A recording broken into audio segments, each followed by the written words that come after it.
But I also thought Rondale Moore was too. Poop.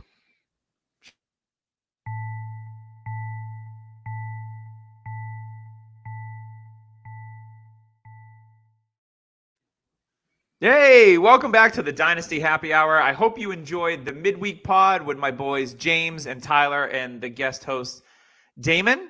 James, I hope you did like a little bit of rehearsal in front of the mirror and you were like unique New York or the Silver Surfer was denied a bank loan. He did not, if you listen. To get you warmed up. No, I'm saying I hope he did it before this podcast. Like he warmed up the jaw a little bit, you know. That makes sense. Yeah. So that's recording it on a Wednesday when I usually don't record on a Wednesday. Antitedium? What was it? Anianthium. Anianthium. I love their pretzels. They're so good. I mean, you know, it's pretzel metal. Anti-anthium. Is that a new crypto? Anti-anthium? I think so. Anianthium. I mean, it's going to hit crypto tonight, man. That's dude, sure. I feel that. We have up here in Boston.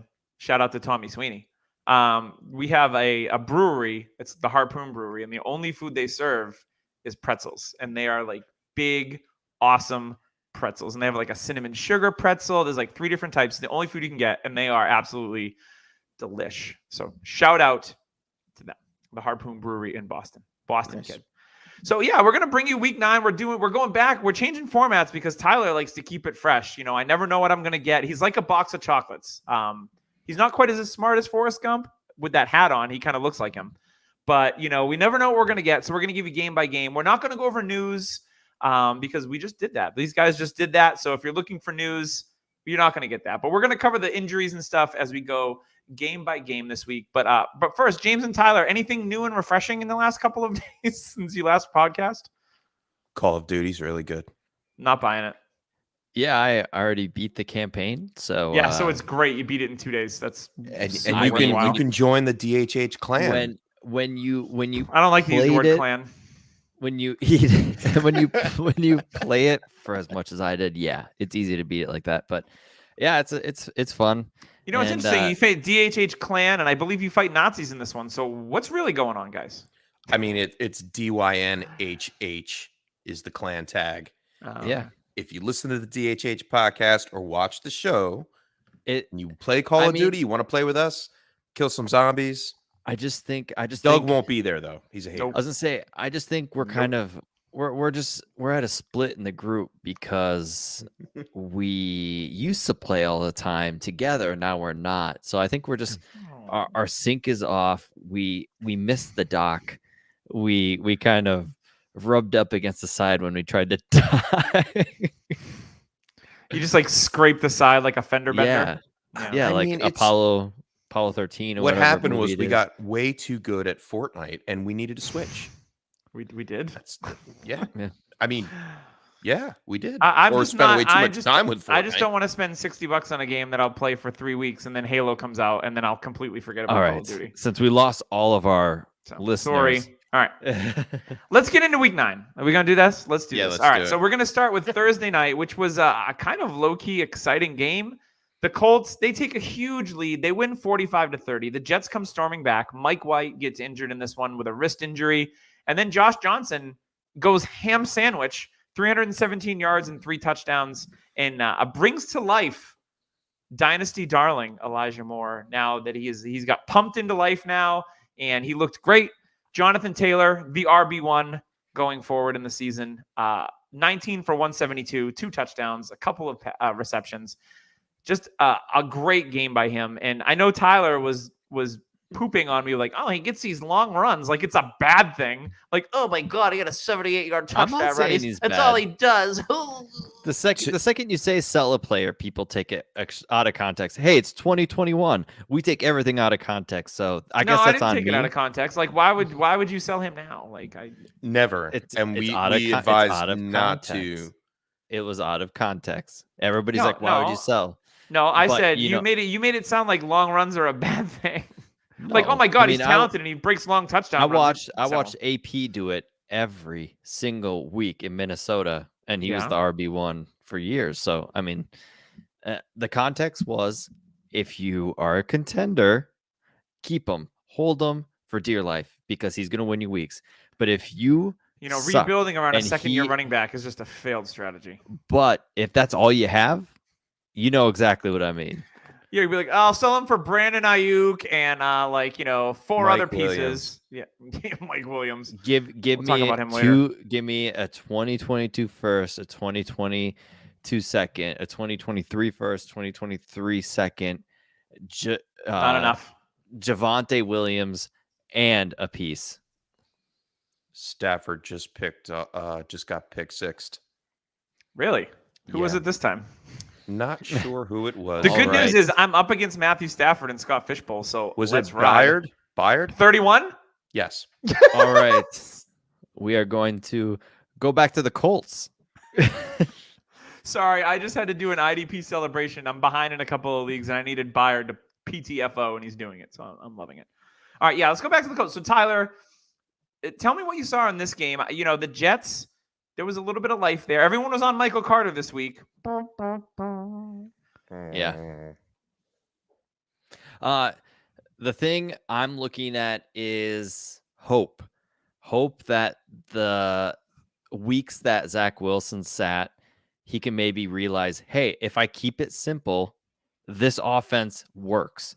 If it can work for Josh Johnson, who's 35 years old, if it can work for Mike White, who's been playing since 2018, was a 5th-round pick, and was on Dallas, now with the Jets.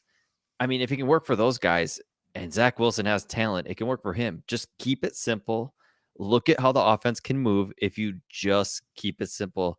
I think Wilson, those big plays worked at BYU. Those plays might not work in the NFL. I think maybe optimism, he realizes that and he moves forward and takes off a little bit. So my personal, thing I'm going to say about this game is, hey, if you can get Zach Wilson pretty cheap right now, take a shot, because we've realized the offense works. Zach Wilson just needs to stop being in his own head. I think it's a little bit more than that, Tyler. I think he needs to start reading defenses. And that's the problem. He does not read the defense. He does not look for his reads in the proper rotation. His raw skills, he's not going to get away with raw skills like he did in Josh Johnson, I'm going to tell you, did not read defenses. He escaped for his dear life, and then... Fair enough, but Mike White was reading the defense in the first game that he played in and in the first quarter before he went down in this one. And it looked like a competitive matchup until Mike White went out of the game. And not to be said, man, I am not a big fan of Zach Wilson. And although you can get him on the cheap right now, I'm not taking a shot, man. I'd rather not. I don't think Mike starting White quarterback, because he dumped off to Carter. No, I'm who not had saying, how many targets? Carter got a ton of targets. It was a lot. Yeah, okay. But maybe that's the recipe for success for the Jets. Then that's all it takes. If that's all it takes, why hadn't he done it? Why is somebody that never took a snap in the NFL? Carter wasn't playing much. They were playing Tevin Coleman more than... I guess tomato in the scenario. I'm still not a big fan of Zach Wilson. I get that. And that's what I'm trying to get at is it's a this is a wake up moment. Like, we're going to see who Zach Wilson is after he comes back, because if he falls on his face again, I mean, writing's on the wall. People are going to walk away. Hey guys, I got a question for you. Who's been the biggest year 2 wide receiver breakout in 2021? Michael Pittman. Thank you. Yes. Michael Pittman is great. I think him and Wentz is a perfect marriage. And, what we saw from Pittman last year was a little bit of inconsistency, but he is just being piped targets. And his ability to catch the 50-50 ball, create separation. Now, he's not an elite separator by any means, but he does enough to get open. And I just love Pittman's game. So, yeah, Pittman's been the breakout year 2 wide receiver this year. He's what Chris Whitman wanted Devontae Parker to be. That's a good analogy because, Parker, it took him year 4 to break out, right? And then he got signed, and then he's been kind of meh since. But, yeah, Michael Pittman, I think he's wide receiver 15 on the season, maybe even better than that after this week, because this week for wide receivers was... Wide receiver 5 in PPR. Is he wide receiver 5 now? Yes. I was going to say, he's got to be a 1. It was a down week for a lot of receivers this week. I don't think that's factoring in what happened this week, but There wasn't a lot of great performances. He's been on it ever since. I wrote a great article on him in the offseason comparing him to Alshon Jeffrey, the kind of player that Wentz loved to target in the offense with I'm sorry, I can't even remember the coach's name right now. Frank Reich. Sorry. And that we see that compatibility just coming back together. Like Wentz needs that big target, the guy that goes up and gets the 50-50 balls, like you mentioned. And Pittman has another level that I didn't expect. He actually has the speed to stretch across the field and run crossing routes. And I love it. I am so glad that I knew that he was going to pop, and I'm happy that he did. He's sitting at wide receiver 5, which I did not even know. And it's great. His value I think he's like wide receiver 15. No, he's way better. I mean, he's going to be hard to be obtained after this point. Yeah, agreed. All right, let's get into the next game. I think that's a good synopsis of the Jets and Colts, and I don't want to get too far because we'll be here for 3 hours, which is okay, I guess. I don't have any games to play, so whatever. I want to get into there was a lot of surprise outcomes this week, and I think the first one I want to talk about was the Browns and Bengals. Now, the Browns, they waive OBJ. He'll be claimed. If he is claimed, he'll be on a new team on Tuesday. If he doesn't get claimed, he'll be a street free agent, which I think is probably what's going to happen. Because if you pick him up at $7.5 million, I look at Odell Beckham Jr. I don't want anything to do with him for that money. I'm not a fan of his game currently. I heard the Saints are interested. Yeah, I'm sure they would be. But again, they're one of those teams. They're going to have to create some cat magic, sprinkle some fairy dust, make some moves in order for that to happen. But if he's a street free agent, then he can negotiate a deal. Whatevs. But the Browns come out firing in this game. And, the Bengals defense has played fairly well recently, and the Browns have struggled offensively. Well, this was a get-right game for the Browns. Baker Mayfield looked really good. Nick Chubb was back to doing healthy Chubb things. So good. Donovan Peoples-Jones, a lot of people were hyping him up, as the big benefactor of Odell Beckham Jr. He only had 2 receptions, but 86 yards and a touchdown. He had a long 60-yarder here. David Njoku, my boy, caught a touchdown. And the Bengals struggled a lot. Burrow, a couple of picks. Mixon saved the day with 2 touchdowns. But Jamar Chase, 2 down games in a row now as far as targets and yardage goes. I'm not overly concerned. And I'm loving T. Higgins' usage here. So, James, any thoughts on Browns-Bengals? I think it really had a lot to do with the Cleveland Browns defense. We saw 2 interceptions, 5 sacks, a fumble recovery, and a touchdown. Like that's that. If your defense is spinning on all cylinders, it's going to be a tough sledding for the opposing offense. And I don't think the offensive line for Cincinnati expected it. I think they got ramsacked, and the only way they were squeezing out touchdowns were through Joe Mixon. Higgins looked okay. Jamar Chase, he dropped a couple of important ones, I believe. Yeah. And that was discouraging a little bit. So sell him for a 2022 first. Hurry and do it. It must be preseason all over again. Where's the people that are saying, I told you so?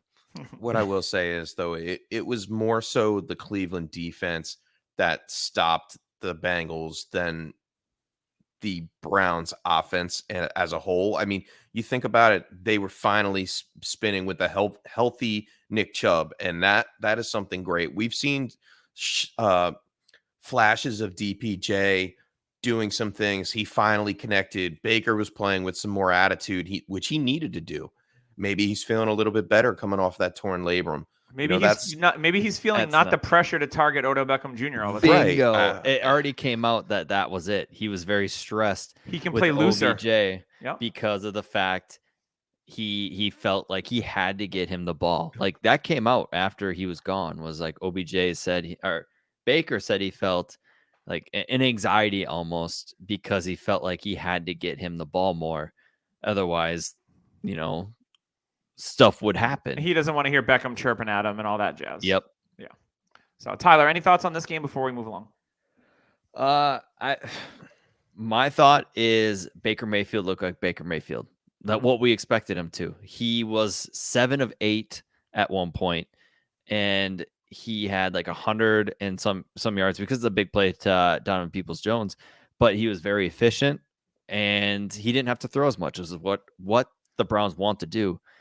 Baker for a super flex league is a perfect number 2 quarterback. Yeah, he is. For years and years, and he's like a young Kirk Cousins. I feel like that would be his fantasy always my career. comp for him. Yes, yeah. and Baker can always take another step. I still think he's got that in him. I do think that they need another weapon, but I think Baker's got that next step in him. If he's a guy that throws for 3,800 yards and 35 touchdowns and like 6 picks one year, it would not shock me. I don't think the yardage will ever be there, but I do think he'll throw a good amount of touchdowns. Yeah. So, I mean, I really like Baker. If you had a buying opportunity, which looked like it was open, it's definitely past now. And if you still can, I would go out and get him and Anthony Schwartz, because I've got a weird feeling about Schwartz. Just may the Schwartz be with you. He could be a guy that kind of steps into a lot more playing time coming up.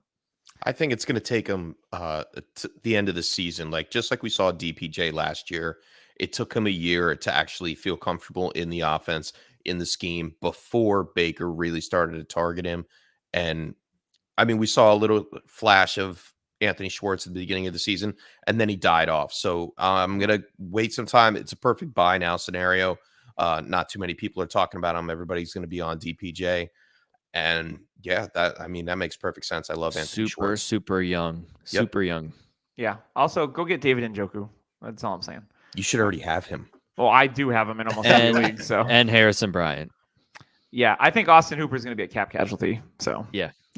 Pave the way for Harrison Bryant. Go get him. You can get him in as a throw-in right now. So, all right, let's move on to the another big upset. This game was a shocker to me. The final score was the Denver Broncos 30, the Cowboys 16. It wasn't even that close. The Cowboys didn't have any points going into the fourth quarter. Dak Prescott saves his fantasy day with a couple of touchdowns to drum roll Malik Turner. Wasn't he on the Packers? I swear there's a Malik Turner on the Packers or a Malik something. They're Taylor. I think Malik Taylor. I don't know. Yep. Yeah. So anywho, he was on Seattle. Malik Turner. There you go. So that saves his fantasy day. It was ugly for all the big pieces. CeeDee Lamb got 9 targets, only 2 catches. Amari Cooper had a couple nice catches, but nothing. Zeke did nothing. Nobody did anything. It was ugly for the Cowboys at home. This offense looked better last week with Cooper Rush. Very strange game for me. Don't say that. Well, I mean, the big news in this one, Tyler, you talked about him a little bit earlier, Javonte Williams. Yes. First 100-yard game. Kid's legit. I can't wait for 2022 Javonte Williams, because he's going to be a dog and he's going to be very, very good. But I'm a little concerned with Cortland Sutton. So we've seen Jerry Jeudy now back for 2 weeks. Sutton's had a couple of really big games, and then he's been quiet. I'm a little frustrated as a Cortland Sutton owner. Are you concerned at all, Tyler? Well, I'm not a Cortland Sutton owner, so no, I am not worried at all, because I am a Jerry Juder. A Jerry Juder? A Juther? It sounds like a dance in the 1950s. You do the Jerry Juder. You do the Juder. I'm a Jerry Jeudy roster, so I personally I love Judy's game. He fits Teddy Bridgewater. Who knows who the quarterback is for the Broncos next year? It could change for Sutton. I think he's a 2022 play. I think if you're able to buy low on him, I would do it later, because I still think the smell is on him from those big games. So once all that is washed off with Jerry Judy's performances, then you can go buy yourself some Sutton. But no, Javonte, I was thinking about for comps. He's got a little Marshawn in him. And I know Ray Garvin had a comp for Marion Barber, and I see that a lot in him too. Mm-hmm. But Marion Barber wasn't the pass catcher that Javonte can be. So I keep going back to Marshawn. Like that's a comp that I have for Javonte. Like I don't think that's too bad. He loves contact, great contact balance, and I mean he just fights for every yard. And if you need him to catch the ball, he can catch the ball. He's going to be very fun to watch. And once again, we're talking about young players. Javonte is 21 right now. He's super young. He's got a lot of tread on those tires because he split the backfield with Michael Carter. So yeah, if you had an opportunity to get him, it is gone. And if you have him, you've got an RB1 for 2022. Yeah, I got him at the 109 in one of our sleeper leagues, and I didn't have a need at running back, but I took best player available, and I'm happy I did. Which is how you always should draft. Ding, ding, ding, ding, ding. James, any thoughts on this game before we move on to the lovely Texans-Dolphins? I'm not quite afraid of Cortland Sutton actually going forward. Okay. I know he had a tough game. He's playing against one of the best cornerbacks in the league in Trayvon Diggs. We knew he was going Tim to Patrick torch Diggs, though. Tim Patrick's yes, a player, man. Tim Patrick's a very sneaky, sleepy play, man. I love it. If he's ever a free agent and goes somewhere as like a number 2, I'd love it. Yes. Tim Patrick is a great name because it's just so average. It's just like Tim Patrick. But to get back to Cortland Sutton, I don't have a problem with him going up against Philly next week. They're on a bye week 11, and then they play Kansas City, Detroit, Cincinnati, Vegas between weeks 13 and 16. So if you're competing, if you can go out and get Cortland Sutton, I think it's a good snag. Like, and you might be able to buy low right now with Judy coming back. Tim Patrick, what? I'm sorry. What would you give for, like, if you were out in the, like, if you're like, okay, I want to buy, what would you pay? Because I've got a scenario for you that I think you'd like better.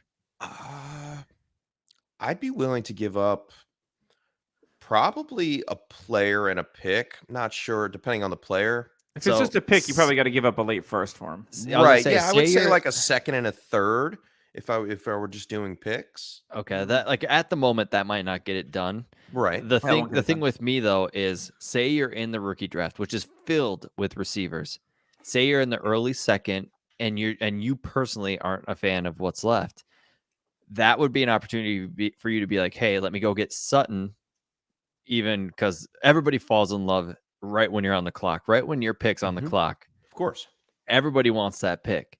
So when that happens, say you got like 202, that would be my personal opinion on when you should go get Cortland Sutton. Because people are thirsty, they want a player, and you're like, hey, just give me Cortland Sutton, man. Yeah, who will be another year removed from the ACL, which is when usually players get confidence in it. And who knows, maybe Aaron Rodgers will be on the Broncos because he's taken that ivermectin, whatever it is. Yeah, so he wants to be on the horse team. I mean, he wants to be on a horse team. Cortland Sutton's only 26. He's only been in the league for 3 years. He's got a lot of tread left on the tires. With him being out from the injury, he literally took another year off. So I think he's going to be surprisingly good. I wasn't on him 2 years ago when he first came out and started showing off, but now the fact that Judy's there, it lowers his value a little bit, and I like that. The better Judy does, the more you can get Cortland Sutton for that reason. Judy's the one. I mean, all right, let's keep it moving because again, timing. Okay. Next game we got is Dolphins. The battle of 1-7 teams. It was the Dolphins versus the Texans. Late injury news in this one. Tua Tagovailoa missed this game because apparently he has a fracture in his thumb on his throwing hand. So it was Jacoby Brissett season. Devontae Parker was out of this game as well. He's been placed on short-term IR, so he's out for the next 3 weeks. This game was as ugly as you'd think it would be. Tyrod Taylor comes back, throws 3 picks. Jalen Waddle, nice game, 8 for 83 in your PPR formats. Myles Gaskin, though, 1.5 yards a carry, got you a touchdown. Cool. Just Houston, no one had a good day on Houston. This 9 game, turnovers total. The receptions, though, for Gaskin were okay. Yeah, that's 9 total turnovers in this game. It was the worst. It was literally the worst game in NFL history. They announced it on Red Zone. It was the worst game ever played. This just tells me that when the Miami Dolphins have a high second-round pick, they're probably going to take a running back. You would think. Yeah, they thought that last year when they were actually going. Year. They're going for Javonte, and they missed out because Denver sniped them. So at least they had that thought process. But Gaskin ain't it. I said it from the beginning of the season that I thought he was a trap in Dynasty and to sell him while you can. So far, it's proven me correct. I mean, he's been usable a couple times, but then you got to predict the 10 reception, 2 touchdown week. Good luck. I'd rather not. And Jacoby Brissett, he's just a guy. He's a solid backup in your super flex leagues, and you start him here and there as you need him. But I got nothing else for this game. If you guys don't have anything, I got something. All right, go ahead. So this morning, I was getting out of the shower, and usually I'm crazy. So when I'm in the shower, I think about who I could trade for, what I could trade. or just things about the NFL. Because, it's Sunday, I'm thinking about football. Here's a thought. The Saints, when they got Drew Brees, barely got him. Why? Because the Dolphins were going to sign him. The Dolphins didn't sign him because of the shoulder. They were fearful of it. So they signed Culpepper, and the Saints got Drew Brees, who was in, year 4 or 5 of his career? 4 or 5, yeah. I know, because they had Rivers coming in San Diego. Here's my thought. The Saints get Tua because the NFL just are like, oh, I'm done with them. And Tua just becomes a clone of Drew Brees for years and years. Because Sean Payton is Sean Payton, and they'll work well together. The Dolphins go for Deshaun Watson, get him, and he falls apart because it's the Dolphins and it's their luck. I mean, that's fair. Those are good. This has been shower thoughts with Tyler Gunther. Shower thoughts, but I hope my main thought here is, man, Waddle. If he were to get an actual decent quarterback to hit him on these 20-yard slants where he can take off and run with the ball, Waddle is going to dominate. And right now, we're talking about buys. Waddle's a perfect buying opportunity, especially if you look at next year's first and say somebody's in love with it and you have 110, trade Waddle for it, because there's going to be receivers there that you're going to want to take and you're going to take a chance on. Why take a chance when you can actually have a proven commodity in Waddle? I like it. All right, let's move on to Tyler's team. The Falcons almost did the typical Falcons thing. They almost blew this game bad. The Falcons end up hanging on. Mr. Koo hits a field goal to win it. They win 27-25. The story from this one is that Matt Ryan looks really good in this game. And Cordero Patterson has to be this year's Myles Gaskin, right? Just the surprise come out of nowhere player that is putting up crazy numbers, 126 yards receiving, making plays all over the field. CPAT has been insane this year, and I don't think it's going to stop. Tyler, this is your team, so I'm gonna hand it to you, and then we'll go to James. Yeah, I mean, watching this game hurts me because I'm just thinking what Calvin Ridley could do with these targets and how the offense moved well today. But I mean, the Falcons are I'm as shocked as everybody else. I thought they would fall apart in this game. I didn't think they would do much. Matt Vic Ryan was running in touchdownings. He looked spry, like a young Ben Roethlisberger is what he looked like in running the ball. But no, Matt Ryan played with confidence today, and it was against the Saints in the Superdome, which is insane to think about. The Saints always dominate the Falcons in that place, and yeah, they really do. It's surprising. I mean, Pitts had, he had a bad drop early in that game. Yeah, but I mean, he redeemed himself. He looked decent. But yeah, I want to talk about Patterson, and just like you said, I don't think it's going away. I think the Falcons have something. I think Patterson made him some money. That's for sure, because I do think the Falcons bring him back. I hope to God they draft a running back, because Mike Davis is not the answer. They ran the ball 25 times, 34 yards. Yep. And yeah, I mean, the ragtag bunch of receivers just do something every week. Russell Gage did well. Zacchaeus caught 2 touchdowns.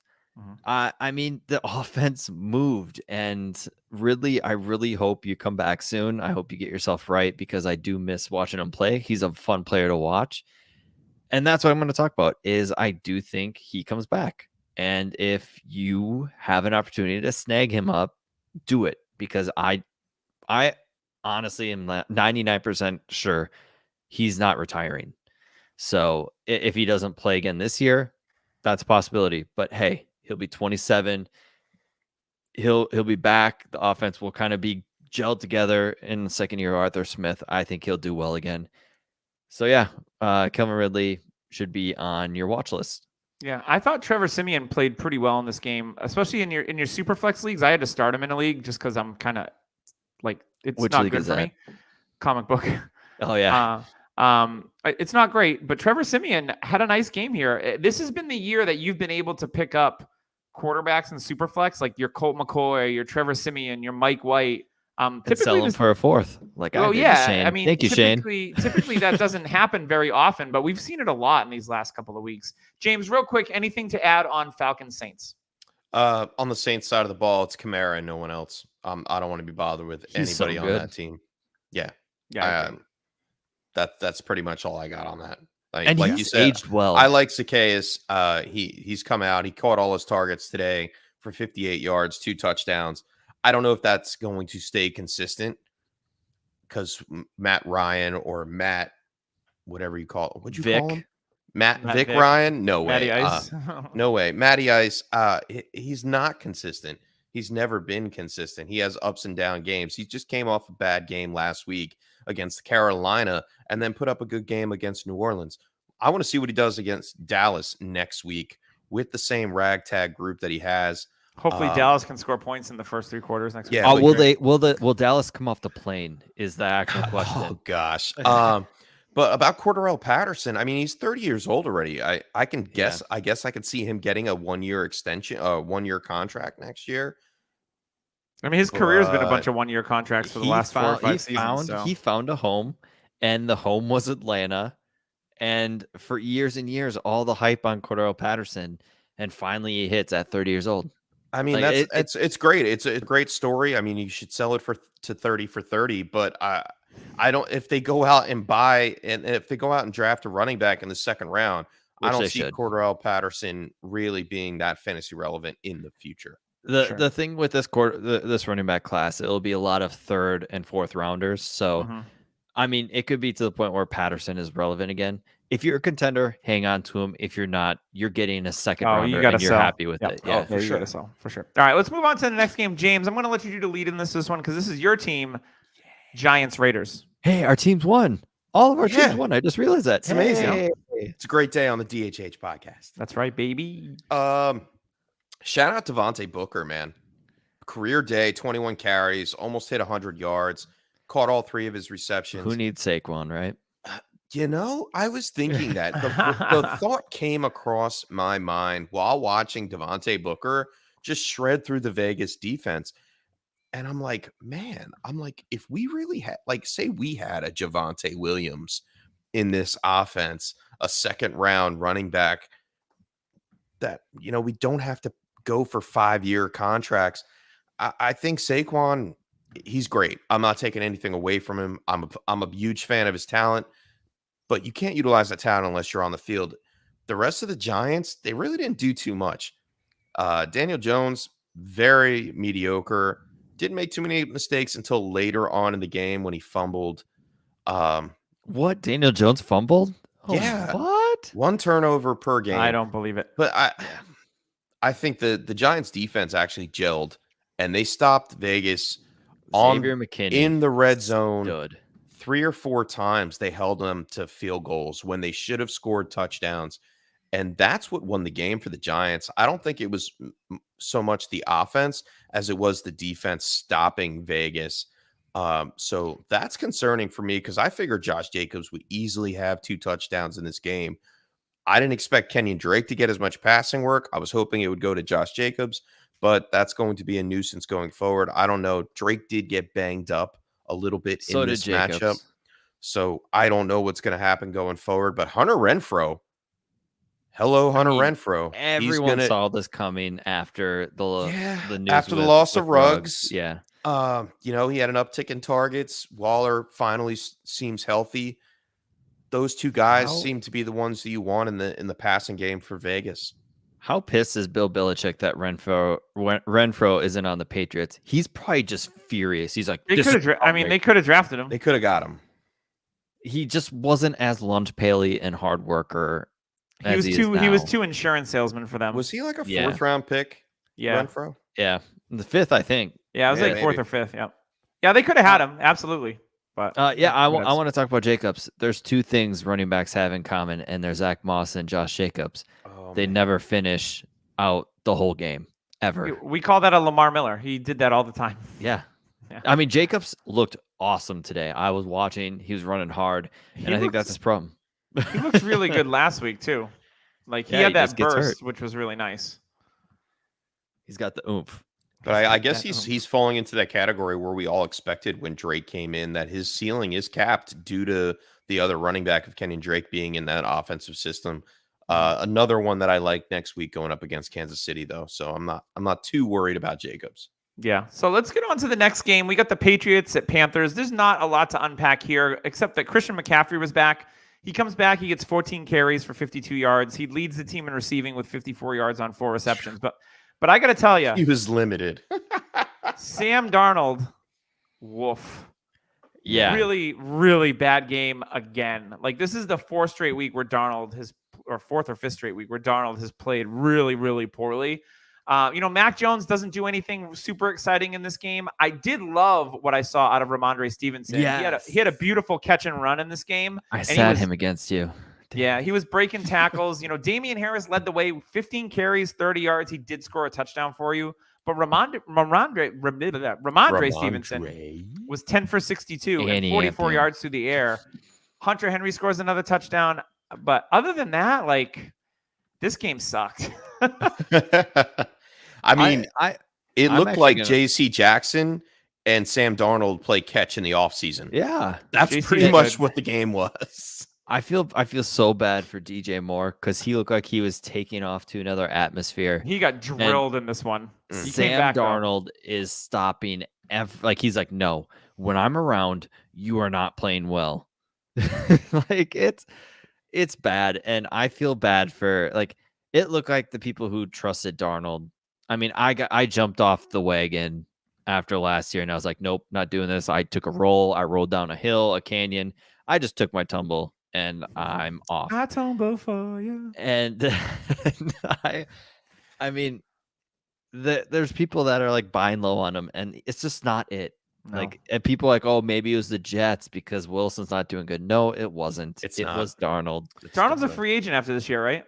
Correct. Yes. I mean, Watson. I was reading an article. Apparently, teams did offer 3 first, but Houston wants to wait it out. Apparently. And it's Houston. I mean, it's Houston. They have a problem. It's not shocking to me that they didn't take it. That should be their slogan. There is an opportunity for Watson to go to at least 5 different teams in the offseason. And honestly, every team Watson can land on, I'm loving every bit of it because there's weapons for those teams. Yeah, and I think it's going to be a crazy offseason with quarterbacks. You have Watson. I think Aaron Rodgers could be on the move. And I also think low-key Russell Wilson could also be on the move after this year. Jimmy Garoppolo. Definitely. Jimmy G. So let's move on to probably the biggest surprise. I know Denver beating Dallas was a big, big surprise. We saw the Jacksonville Jaguars defeat the Buffalo Bills 9-6 in the Josh Allen Bowl. And holy shit, was Josh Allen from the Jacksonville Jaguars. He's player of the week, defensive player of the month. Give him a team of the week Madden Ultimate Team card right now. Josh Allen versus Josh Allen. So the first time, the same namesake has been sacked or whatever. And he also picked him off and he also recovered a fumble. The kid was everywhere. They're also drafted at number 7 in their respected drafts. It was awesome. It was an awesome performance from Josh Allen of the Jacksonville Jaguars. And Josh Allen of the Bills, not so much. 2 picks. He did give you some rushing yards. No James Robinson in this one. So Carlos Hyde, he handled all the carries, but didn't do a lot with them. Diggs puts up a game. It was just this game was ugly. So I'll give it to you guys before we move on.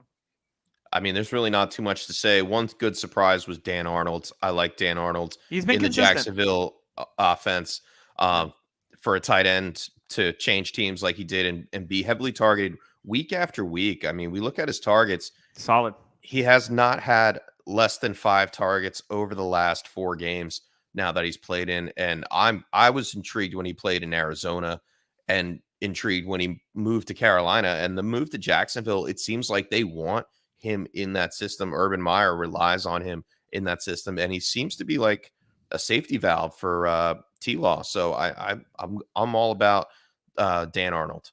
Guys, what are we doing with LaVisca? Selling, if I can. So We talked about Pittman, and in a league, I hopped on the LaVisca train and traded Pittman for LaVisca straight up. Ooh. And I am kicking myself. Furious with yourself? I've made a lot of dumb trades this year and a lot of good ones. I mean, I'll pat myself on the back. But, man, that one's got to be top 5 for me, the ones that hurt the most. And, I mean, Rascal Flat Style. I don't know what that means. Nobody got that right. That song what hurts the most. Oh, fair enough. All right, let's move on to a game that had a lot more scoring other than 15 points. We had 65 points from the Ravens and Vikings. This one goes to overtime, so we get a little bit of extra fantasy goodness out of this one. 34-31, Baltimore. Justin Jefferson has a long touchdown early and then was kind of quiet. Dalvin Cook looked really good. He looks 100% healthy again, so I love the usage for Dalvin. Thielen gives you nothing. And for the Ravens, Hollywood Brown was having a rough game, but he turns it around and gets 116 yards. Lamar leads the way with 120 on the ground, 3 passing touchdowns. Lamar is elite. And I actually thought he would do better in this game due to Harrison Smith being out for the Vikings and their secondary being not good to begin with. So, Tyler, talk to me about Vikings and Ravens. So whenever we talk about a Vikings game, expect it to be an overtime or game-winning kick or something like that, because that is what Minnesota is. I thought the defense played outstanding the first half. They were really, really doing well against them, and then halftime happened and we fell apart. I mean, Cam Dantzler went down as well, and we're missing Danielle Hunter for the season. It's, I mean, our defense isn't good. We, like Doug said, we should have got roasted easily. Bateman, I thought, looked great. He was catching first down after first down for him. He's the safety blanket for Lamar, which hurts Mark Andrews, who didn't take off till the second half. Marquise Brown, fourth quarter and overtime hero. That's pretty much it. I mean, he stepped up and he helped win that game. Andrews went down with an injury for a little bit. He got back up, came back in the game. He's just fine. But I mean, for the Viking side, you pretty much said it. It's Dalvin Cook, and Jefferson saved himself with the touchdown. Tyler Conklin's usage is still looking good, though. I like Conklin. He was a good play this week, Conklin. If anything, it says go get Irv Smith. But he's not as consistent. You know, that's the only. But he hasn't been given. He hasn't been given the opportunity to be, because he had Kyle Rudolph last year. Baltimore's goal line defense was amazing, actually. Stopping Dalvin Cook on the goal line multiple times, which I was like, oh, Cook's getting in for sure here. I look away and they stop him. And actually, Kirk Cousins got his touchdown right after that. I think it was like in the third quarter. And it seems like Minnesota just takes their foot off the gas. Like, they don't play full four quarters in every game. And that's why the Ravens were able to come back and win. And, you know, Devontae Freeman, man, wow. Like, he's actually looking pretty good for, how old is he? What, 30, 38? At least 30. I think he's like 30. No, he's 29. But looks 40. But that's true.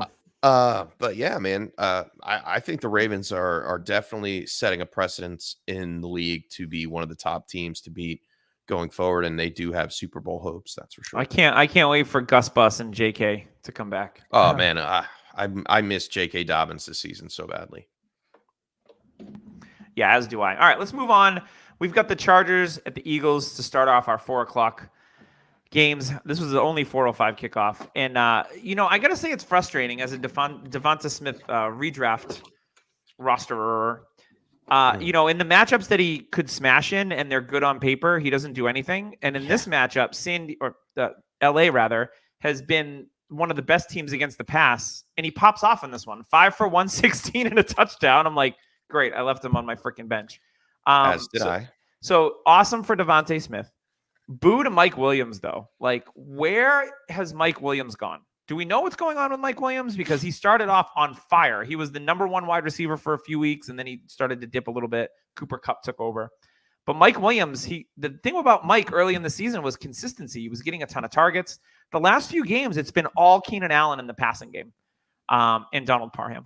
So I'm getting concerned with Mike Williams He's going to be a free agent at the end of the year.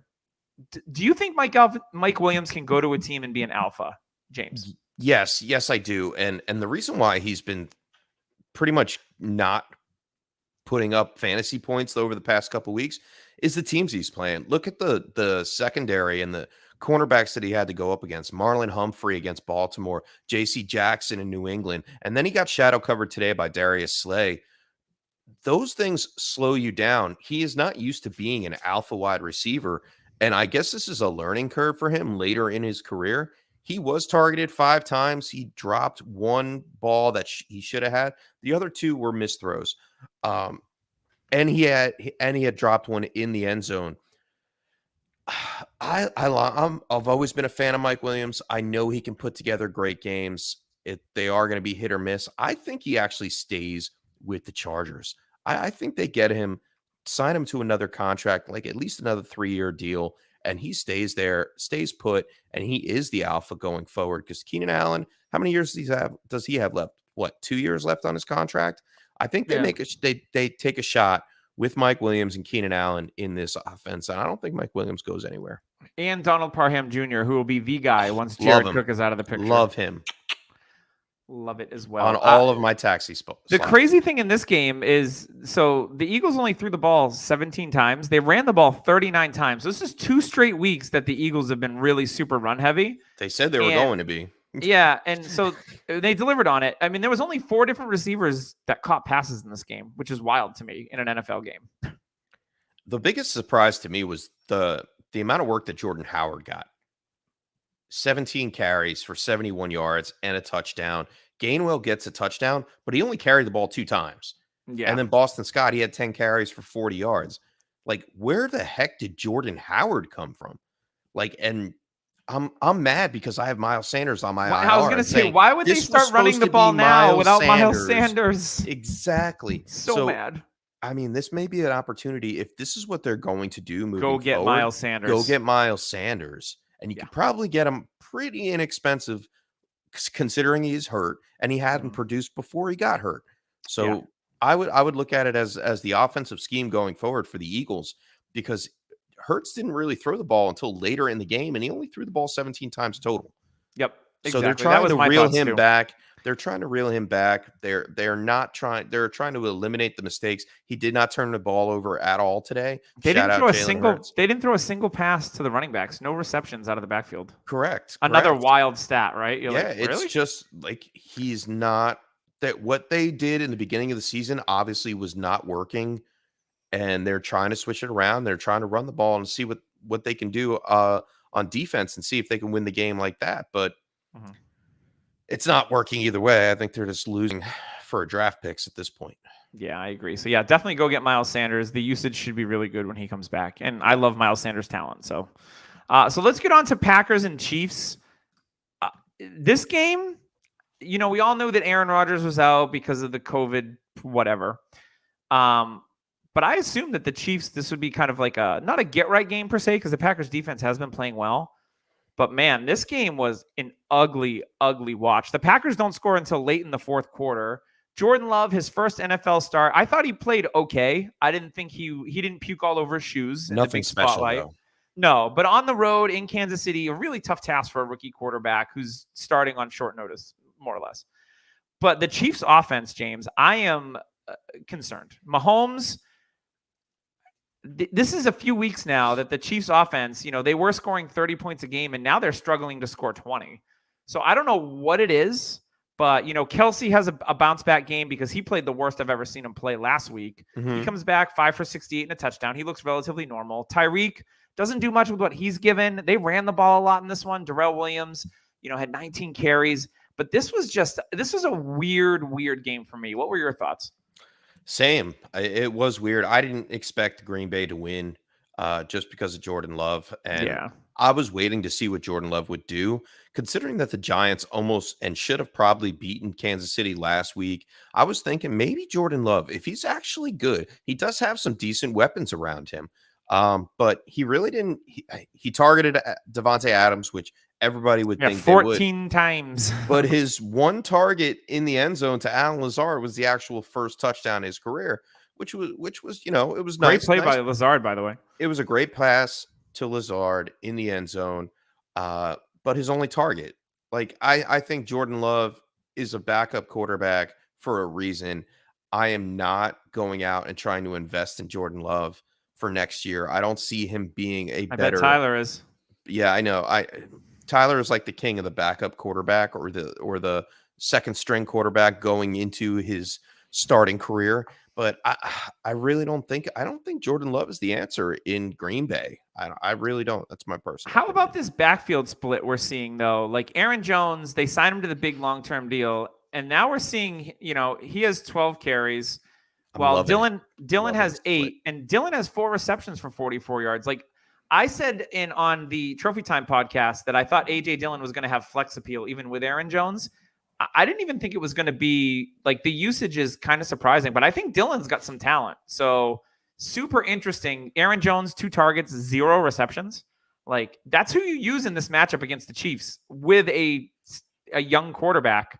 You dump off to Aaron Jones. Like it's simple, but he was playing equal to the game script, and the plays that AJ Dillon was in. It seemed like Jordan Love was just looking to get bailed out. He was about to get hit, and then Dillon took the ball from received. I was told that Dillon could not catch, but that seems to be untrue. I mean, that was a BS line. He just because he just can't catch balls at Boston College. He didn't do it in Boston College. I mean, that's everybody said about his rookie profile that he couldn't catch the ball because he only had 30 receptions in his 4 years at Boston. But no. Dylan is really, really good, and it's only a matter of time. In the NFL, they are looking for a 1A and a 1B, and the Packers, they have that. If they want to continue with this operation, I don't think it matters really who is throwing the quarterback, who's throwing the ball as quarterback. If they have those two guys and they're late in the season when the weather gets cold, exactly, and they're both capable of catching the ball out of the backfield and relieving each other. So I can see them both being fantasy relevant. Obviously, Aaron Jones is already, but for Dylan to outscore him 13-5 in fantasy points today, it makes you wonder, is this the time where it's going to start to transition to AJ Dillon? Or do they let him play and then try to trade him away? Yeah, I started trading away Aaron Jones before the season started, and because I kind of had I had a feeling this could happen. Now, Aaron Jones is still fantasy relevant, obviously. Of course, yes. But I traded him away for T. Higgins and some picks in a league, and I love Aaron Jones. I'm like the original Aaron Jones guy. Like I was getting him in the 3rd round of every rookie draft. But you gotta know when to hold them and know when to fold them. And you look at the age, you look at Dylan, and I was like, you know what, it's time. I love you, Aaron, but it's time to move on. And that's looking like it was a pretty solid move for me in the spots that I did do that. But that's the kind of thing you have to approach with a running back in Dynasty, is that they have a shelf life. And once another running back comes in that was drafted in the 2nd round, it's like, okay, writing's on the wall. If Aaron Jones is going to have one great last year and you see it ahead, you got to kind of move and be ahead of the game instead of behind it. So Tyler, any thoughts on Packers Chiefs here now that you've rejoined us? Thank you. Mahomes looks bad. He does not look normal. He made one Mahomes-like play. And I'm starting to get worried. 20 of 37, 166 yards at home. It was almost like Jordan Love was facing himself. Like that was the whole. He's looking lovingly in a mirror. And it's scary. And I don't know what it is. Is it defenses? I mean, they should have roasted Green Bay's defense and they didn't. I think it's a Mahomes thing. And I used to be like, it can't be Mahomes. It can't be. It is. It's a Mahomes thing. And maybe it's I'm the best too young. Fame is a hell of a drug. Too much in his head. Is it possibly the offensive line not giving him enough time like they did before? They have who's that rookie that they got? He's very good. The best. The Creed Humphrey. Yeah, he's the best pass blocking center in the league with receivers wide open. And it doesn't help. Mecole Hardman's dropping every single pass. I'll throw you everything. Here's the problem. Tyler. Where do we stop making exceptions for Mahomes or excuses for Mahomes, because Exactly. I believe what you just said. Mahomes definitely in a slump. I mean, his numbers say that.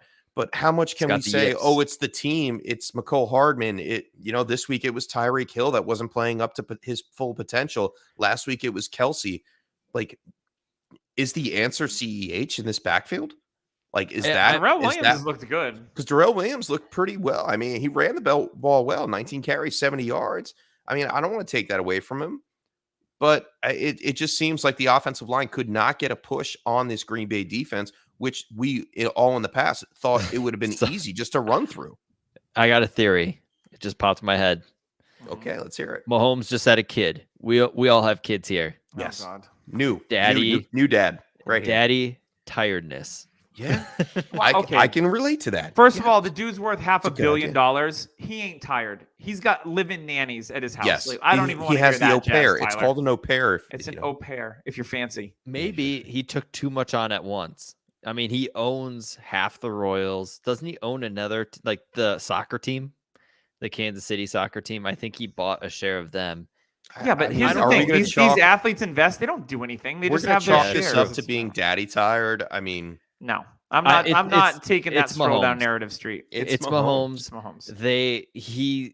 He's not playing with confidence, is what I'll say. He's not. No, I think he's playing with too much confidence, and that's. I think that's problem. the thing that really builds. He builds off of his momentum. He's confidence. not playing with confidence. He's playing with cockiness, and he's shooting himself in the foot. yes. Yep. And when he plays with confidence, he's Mahomes. But if he's not making that Mahomes like play and stuff, and people aren't looking at him in that light, When I everybody think pumps up your head to the size of a hot air balloon, you think you walk on water, and you think you're God's gift. It's like It's Baker's second year. Hold on. Here's Mahomes coming. Hey, excuse me. I just want to. I mean, it's just the game has been really tough for me. I got a new kid coming in, and it's just really tough here. Curry. Oh God. Hopefully, everybody that stayed this long for the podcast says it's worth it. I would like to thank you for staying for the podcast. I got voices, folks. It's true. Oh, right. yeah. All right, In his let's. head. I hear voices. What is this, Randy Orton? Where's he at? Oh my God! Is he gonna give me the finisher like in that famous meme? I would love that actually. All right, let's move on. The last game that we want to talk about is the Arizona Cardinals. So no Kyler Murray. My biggest concern with Kyler. No problem, apparently. No Kyler Murray, no DeAndre Hopkins. Chase Edmonds gets hurt really early in this one. He only had 1 carry for 3 yards, and he's out for the rest of the game. So in steps James Conner, who gets 21 carries, 96 yards. to save the game. I'm here to score 3 touchdowns. Save your guys as Arnold. I'm here Everybody to can score try. points on Get your to bench. the end zone, sissy lad. Come on, throw me the ball, goddammit. I forgot what comedian says. Every person has a Schwarzenegger voice, and Get to the every person chopper. doesn't do it well. Like it's just like Are you saying I don't do a good Arnold? You're insane. I thought I do it pretty good. everybody who does it thinks they do it well. I don't like this, where this conversation's going. Yeah. And I none think of you us need can to do shut it your right. mouth, Tyler. You son of a Little bit. bitch. Back to James Conner. Let's Sissy go to boy. Conner. Not Sissy do a boy. Stallone. All right. So James Conner, he's the star of the show, right? 3 touchdowns, almost 200 yards of total offense. I thought this was a crap matchup for him. So I was like, yeah, I'm not on James Conner this week. Sorry to Zach, who follows me on Twitter and asked me that. Whoops. I did start Christian Kirk in a bunch of leagues, and he went 6 for 91, also threw a 33-yard pass, I think. No touchdowns, but I mean, I think Kirk is going to be a fun free agent to see where he goes in the offseason, because I think Kirk can ball. He could get beamed up. It's true. No boy. Get it? Colt McCoy does a nice job in spot duty. 249 and a touchdown. Looked okay. Didn't make any mistakes, really. No. That's the important part. On the other side of the ball, George Kittle is back. Now, I've been off of George Kittle in fantasy, and this performance surprised me. He went 6 for 101 and a touchdown. But also, who's back? It's Brandon Ayuk. Thank God. Woo. Off the schneid. He has restored his value, folks. 89 yards and a touchdown on 8 targets. Debo was a little quiet in this one, but he's nursing an injury. Yeah, I mean, this game was interesting. Tyler, go ahead. Rumors have it him and Shanahan had a little back and forth. Yes. And Ayuk kind of stepped up. He fumbled in this game and did not go immediately into the doghouse, which was good. I mean, I was nervous when that happened, but I think for Ayuk, there's I think he pretty much was like, hey man, I think he stood up to Shanahan, which I was your wide receiver 1 in this class, man. Nobody really does stand up to Shanahan, and I think he might I didn't read the whole story, so what I heard too many words was that they had a one-on-one. Not enough pictures. They talked about it. Yeah. And Shanahan flat out told him that he was not doing enough in practice. He was only worried about when the ball was in his hands. He wasn't worried about the full team effort. And he said, you better step it up in practice or I'm not going to play you. And that's why we saw Trent Sherfield come in. And sure enough, Ayuk was like, okay. He did a reality check, was like, all right, I want to be here. I want to be a part of this. And he started practice more. And here he is leading the offense in fantasy points. I'm happy with it. I was hoping that this would be a great game for Ayuk to come back to and actually gain some value. And I'm ecstatic about it actually, because I have a couple shares that I was like, I can't do anything with this guy right now. The real question is how fancy of a cup Kyle Shanahan uses to smell his own farts. I actually remember the Indiana Jones. I was going to say, I think it's actually the plain one. The you chose cup. Pole. But the face melts. So I am not a fan of Shanahan because of what he did to Atlanta. He lost us the Super Bowl. I will always say he did because he Foot never off the gas. Not only that, the defense didn't do too well either. He didn't run the ball, which was the issue. He could have ran out the clock by running the ball, but he didn't. He wanted to throw and shove it down the Patriots' throat, which was not smart. We all know that. That's not smart. So I haven't been a fan of Shanahan. I posted something on Twitter, just food for thought. What if the 49ers trade for Rodgers? Because Shanahan just needs to win. I mean, that was the rumor, right? They made an offer, right? Like before the draft, 3rd overall pick and something else and a bunch of other stuff. And the Packers are like, no. I could see Rodgers going to San Francisco for sure. But would because he fits into the hippie culture there? Like he's got greasy hair. His future wife is eating clay. Like, there's a lot of weird things going on with crunchy granola Rodgers, who I hate with the passion of a million suns. So San Francisco would be great, or Seattle would be another team because they're all into that holistic, natural, don't take showers type thing. The whole thing with Seattle, but you know what I mean. The whole thing with that is I'm a Trey Lance fan. I like Trey Lance. The whole thing with that is Dante Foreman's starting to cook. Do the Packers trade for Trey Lance, or do they keep Jordan Love, who they spent a first on? Because we got another coach that seems like, oh, I'm right, you're wrong type style in LaFleur. It's going to be hard to say what they're going to do. After Rodgers is off the squad, then it's... If Rodgers moves to San Francisco, I could see him there for 3 years. Now, that leaves Trey Lance on the bench for 3 years if they don't trade him. Suck. Unless they trade Trey Lance, which I doubt they will because they gave up a ton of draft capital for him. Yes. It's a scenario also one I of the thought things of why they might not trade for Rodgers, because they have a lot invested in Lance. Yes. Correct. And if they do that, it shows. And if there's anyone cocky enough, it's Shanahan to be like, "This is the guy I got. I'm going to try to make him great." Because Shanahan has a bit of an ego. My last little dynasty snippet from this game, from the Arizona-San Francisco game, Eno Benjamin. He came in, 9 carries, 39 yards. I loved him in Arizona State. He got into the end zone, 4.3 yards per carry. Did you see that? And if Chase Edmonds misses more time, they are going to utilize Eno Benjamin because this is a 2 running back system. They are not going to just keep giving it to James Conner. He will wear down. He will get hurt. So I think Eno Benjamin is a nice little pickup if he's available. Throw him on your taxi squad, see if it blossoms. And then even if you can get a 4th or a 3rd round pick for him later towards the draft, who knows? He's probably worth something right now, and he's sitting on waivers. Love Ian. And that run, man, he laid somebody out. Yeah. He laid somebody out. I loved it. It was good. He's also my favorite athlete ever named Eno. So there is that as well. All right, we're going to wrap up. Anything else, guys? On that note, before we head out of here. Get out of here. All right. Well, that's good. Hey, I just want to give a shout out to Trophy Smack. We didn't do any sponsor talk. Sorry, guys. I got distracted with other things, talking about games I don't want to buy and whatnot. But so Trophies Mac, make sure you check them out if you need a grill, a belt, a trophy. Use code DHHRing to get yourself a $60 value free fantasy ring. Maybe you can give it to the guy that scores the most points. Maybe you keep it for yourself. There's all sorts of things that you can do with it. So make sure code DHHRing on TrophySmack.com. Also want to thank our sponsor, Fantasy Points. Go on to fantasypoints.com. If you're looking for an advantage, we're in the part of the season where it's vital that you get wins, because the goal is to just make the playoffs and you need as many wins as possible. So go on to Fantasy Points. You can go on, subscribe, but they also have some free content on there as well. There's lots of different podcasts. We are part of the Fantasy Points family. So if you like to listen to podcasts, you love DHH, and we appreciate you greatly for it. Check out the other podcasts on there. They're really, really good. There's awesome content on there. So check out fantasypoints.com. And that's all I got. You want to buy any gear? You can go to Viridian Global.